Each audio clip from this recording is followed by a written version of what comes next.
and welcome to the Think MHK podcast presented by the Manhattan Area Chamber of Commerce. On this podcast, you will hear from a variety of people from across the region, including community leaders and business owners. You will hear their Manhattan stories and hopefully get to know your friends and business associates a little better. Thanks for tuning in today. Our guest today on the Think MHK podcast is one of our 20 under 40 recipients and somebody that we know very well at the Chamber, Samantha Ellison. Hey, Samantha, how are you? Good. How are you?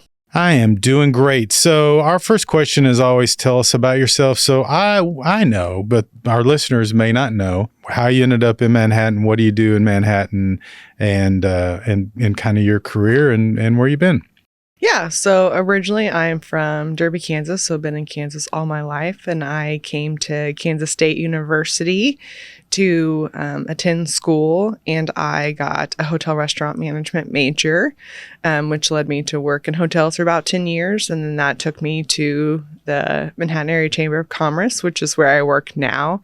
And I'm the member engagement manager there. And so my main role is to work with businesses and explain to them the importance of membership with the chamber. And I really enjoy it because I get to meet a lot of new people and hear their story and just really enjoy that. And you've been with the chamber now for over 5 years, correct? Yeah, a little over 5 years. Yeah, so been with us for quite a while. So there's a lot to unpack there. So let's go back just a minute because one of the things that anybody that knows you knows that you are a Derby graduate, Derby High School graduate. Yes. And so you get real obnoxious every fall when Derby and Manhattan play, but that's something you take a lot of pride in being from Derby, right? Yeah, we have a friendly rivalry in the office and friends around town that have attended Manhattan. I think that's always a fun game to go to because both teams are great. So it's always a good game to go and support both communities. Yep. And Derby's been had some really, really good teams, but Manhattan did get a title a couple of years ago. And so yes, that was they fun. did. They did beat Derby. Yeah, that was fun. So how did you end up deciding to go to Kansas State? Is that something that was in your family or did you just like Manhattan? What was the reason for that? So neither of my parents attended college. So I was the first one out of my family to go to college. But I had friends that went to K-State. And so I had visited them while I was in high school. And I really liked Manhattan and the way that the Kansas State feel, there's a lot of camaraderie and friendliness on that campus. And so it just really left an impression on me. And so that's why I decided to go with K-State. And then why did you decide to stay here when you graduated from Kansas State? So I had a job. I worked at a hotel in college, and like I said, that was my major, and that just kind of led to different opportunities in that workplace. So I started out as a banquet server when I was in school, and then by the time I left, I was director of sales, so had a job out of school, which is always nice. So that's and what hotel was that? When I started there, it was the Clarion. That's the 4 Points, and it is now the DoubleTree. Yeah. So you've seen that property change over the years, yes. right? Yeah, which is great. It's nice to see that property go through changes and get updated, and the staff is great, and everyone's wonderful there. What was working in the hotel industry like? It seems like, from the outside looking in, it seems like a lot of hard work. It definitely is a lot of hard work, a lot of long hours. But like I said earlier, too, I enjoy meeting a lot of people. So I got to work with a lot of the conferences or like football teams coming in town. So got to meet all those Big 12 connections, which is nice to see how different teams interact with each other and all So that. most of the visiting football teams stay at that hotel because they have the meeting space, right? Right. Yeah, because of their space, the amount of sleeping rooms. And the Kansas State team usually stays at the Hilton Garden Inn, so that space is taken. So when I actually started at the hotel, K-State's team was staying there, so okay. I got to see that transition as well. Oh yeah, because the Hilton Garden Inn would have opened when you were there. Yep. So you made the decision to move to the chamber. What went into that decision to make that transition? So my main decision was I wanted a little more balance in my life. Like you just said, the hospitality industry is, a lot of hard work. And there's a lot of long hours. And so I had built a relationship with the chamber from working with them on the hotel side. And so this opportunity became available. And I was really excited to take that opportunity when it came up. Yeah, because you would have been over conferences and banquets and those kind of things. So you would have had to be there at nights. So that's somebody came out of the journalism industry is part of the reason I got out of that. It's a lot of nights and weekends and just hard to have the work-life balance that a lot of people are looking for. So. Yeah. I still feel weird during football seasons. I still feel like I need to be somewhere on Friday nights and Saturday mornings, even though it's 5 years later. But I just think I'll never get over that. Yeah. So what do you think makes Manhattan a special place to live and to work? I love the small town feel, but there are great amenities still, like with our restaurants and things to do. There's always something going on. But I really do like the small town feel. I feel like with part of my job, knowing a lot of people around town, I feel like almost anywhere I go, I know somebody. Or like during the winter season, I was like shoveling out my car and the Manhattan Brewing guys saw me and came out and helped me shovel my car out. So I don't think you would necessarily get that in all communities. Yeah. And you live downtown, right? Yeah. Yeah. Yes. So how do you is that something that you enjoy? Oh, yeah, for sure. Like, there's all sorts of restaurants downtown. I work downtown. The farmers market's downtown. So I always joke with people because sometimes I forget where my car is parked. I'm like, is it parked at work? Is it parked at home? So, because I'll walk a lot of places too. Yeah, because you're literally a block to the office. Yeah. So, and the first year I lived here, I was living a block from the office. So that's pretty convenient. That's actually pretty enjoyable. It's very nice. So along those lines, you've had opportunities to leave. Why have you decided to stay? Like I said, I just love the community. Like I've built a lot of friendships here. Starting to volunteer more. I'm just connected to that community as well. And I mean, it's really the people in this town that keep me here. So what are some of the volunteer projects that you've worked on or programs? So I have volunteered with Parks and Rec. I was a soccer coach for a few seasons when they had a soccer program. I recently, in the last year, became a with Big Brothers Big Sisters, and I'm really enjoying that. I'm part of Junior League of the Flint Hills, which a big thing that they do each year is the Adopt a Family program during the holiday season, which helps over 400 kids in the region, that's one of my favorite days of the year when they come pick up their presents and I get to see all their reactions. It's awesome. And then I'm part of Hype with our play committee, which does the events for Hype. So part of that committee for several years as well. Yeah. So talk about Hype for just a minute, because you've been with Hype since it started. Yeah. So talk about what that experience has been like. And I know we just recently hit a new high for our membership on that program. So maybe talk a little bit about that. So I've been involved in Hype even since before it became Hype, when it was the Young Professionals program. So I started that when I was at the hotel, and I love all the different things that they have to offer. So whether that be educational events, social events, like the volunteer opportunities as well. And then like I said, that Hype transition. So with the different pillars and stuff, I wanted to get involved with the play pillar because that's where my strength is in events and with my history with that. And so I really enjoyed being on that committee. I've met a lot of new people, and I like meeting new people every month at their like Hooray Thursdays is typically where I meet a lot of new people. Yeah. So we've gotten more people engaged in that. Do you think that's helpful in trying to retain young people in the community? Oh, absolutely. For sure. It gets people out. It gets people to the opportunity to meet others that they might not typically meet. I mean, that's from personal experience. I've met people that I don't think we would have crossed paths if I hadn't attended those events. So what is, on changing the subject a little bit, what has the Big Brothers, Big Sisters program been for you, and why have you decided to do that? So I decided to get involved with Big Brothers Big Sisters because I really think helping youth in the community is important. So even growing up, I volunteered to like tutor kids when I was in high school. I worked at Girl Scout camps, like helping young girls like learn camp skills. So I really wanted to get involved in helping youth. And so I think getting that one-on-one relationship with the local youth, my little is 8 years old. And so I really enjoyed taking her things and trying new things. Like we went ice skating twice because we went once and then her confidence built up and she was like, can we go again? She's like, I think I can ice skate without the little skate helper this time. I was like, so it was really awesome to take her there and see her confidence get built. And even that second time, she's like, now I can tell my mom I know how to ice skate. So it was really awesome to see her. So we talked a minute when we introduced you that you were recently named to the 20 Under 40, which is a program that we have at the Chamber to recognize young professionals who go above and beyond. So how did you feel when you found out you were named one of the top young professionals in the Manhattan region? Yeah, I was really humbled, to be honest, because I know there are a lot of amazing young professionals in this community that are doing a lot, both personally, whether that be through volunteer work or professionally. So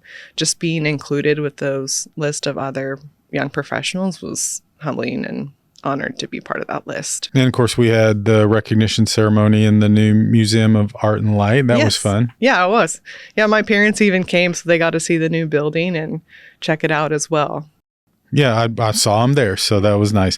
What advice do you have for young professionals who are just getting out of school and entering the workforce? My two pieces of advice are to network. They always say that in school, but I didn't really do that until like my senior year. But I think it's really important to kind of start that early on to make connections. And two, don't doubt yourself. Like, you have more skills than you think you do. So just have more faith in yourself.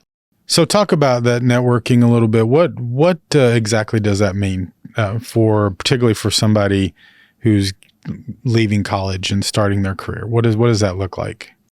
Mainly getting out and meeting new people. I mean, for me, it's my main connection for networking happened in college. So I did an internship, and then I didn't graduate until December. So I was like, you know what? I'm going to do a second internship just for fun. And I got that because I had I did internships in country clubs, and I had met the club manager the previous summer. And so they're like, oh, we remember meeting you. We really liked you. And so that led to that second internship. But you never know if it could lead to a job opportunity, volunteer opportunity, a mentorship opportunity. So just get out there and meeting people. Yeah. And so we talked a little bit about hype, which of course gives a lot of opportunities, but as the membership person for the chamber, it's always good to remind people that if your business is a chamber member, you are technically a chamber member, and we have a number of things you can do there too.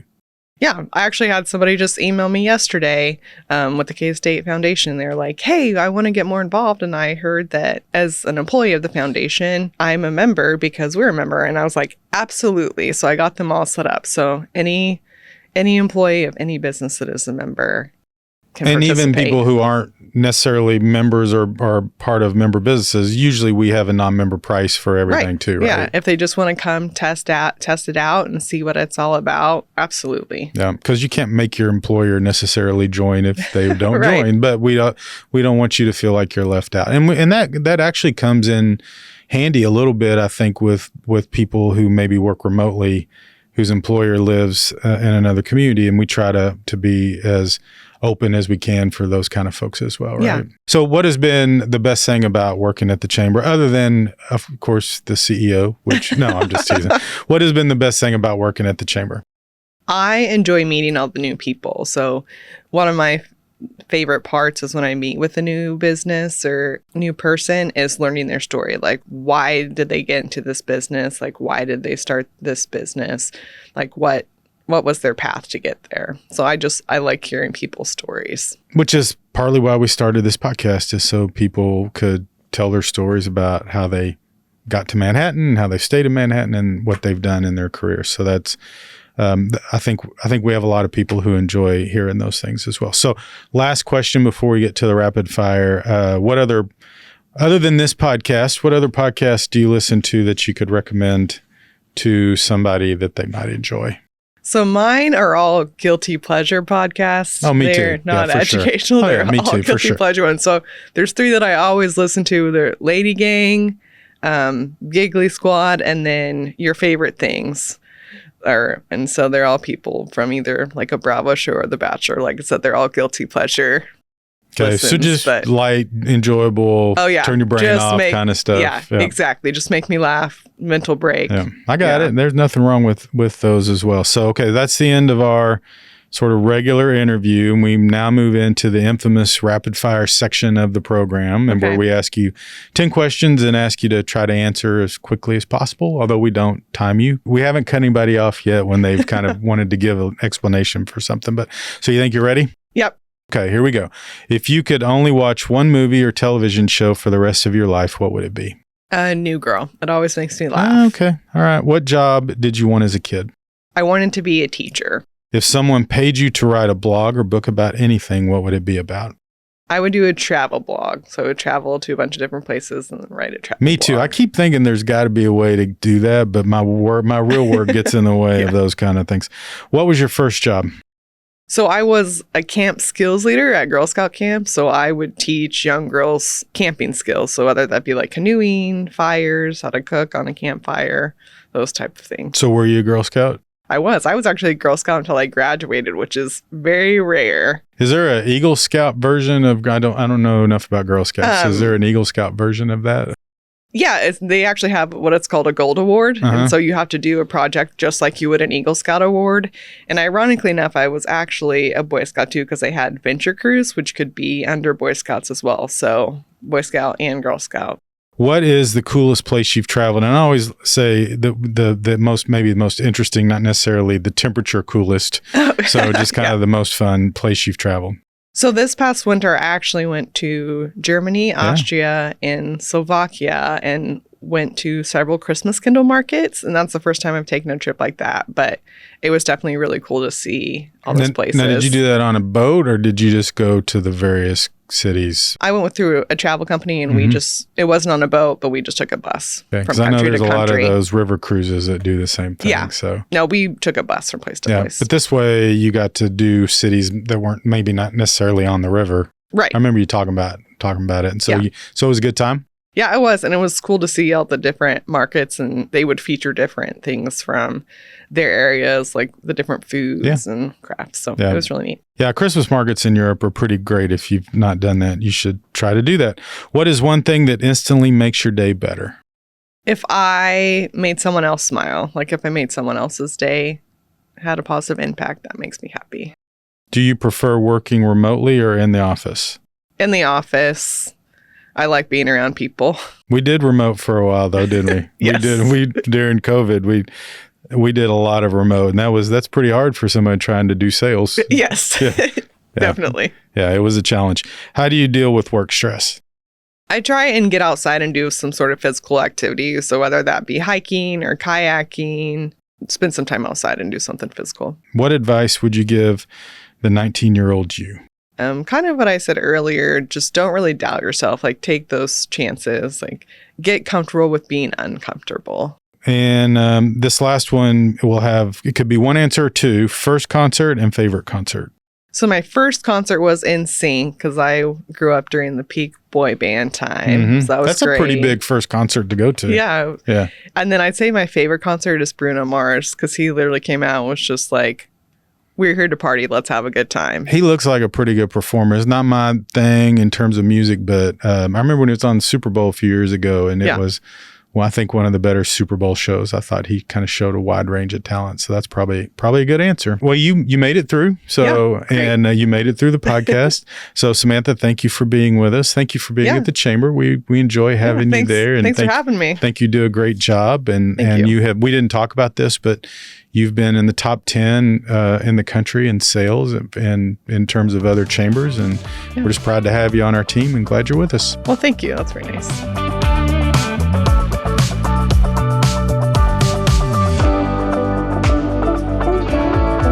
Thanks for listening to this episode of Think MHK, a podcast produced by the Manhattan Area Chamber of Commerce.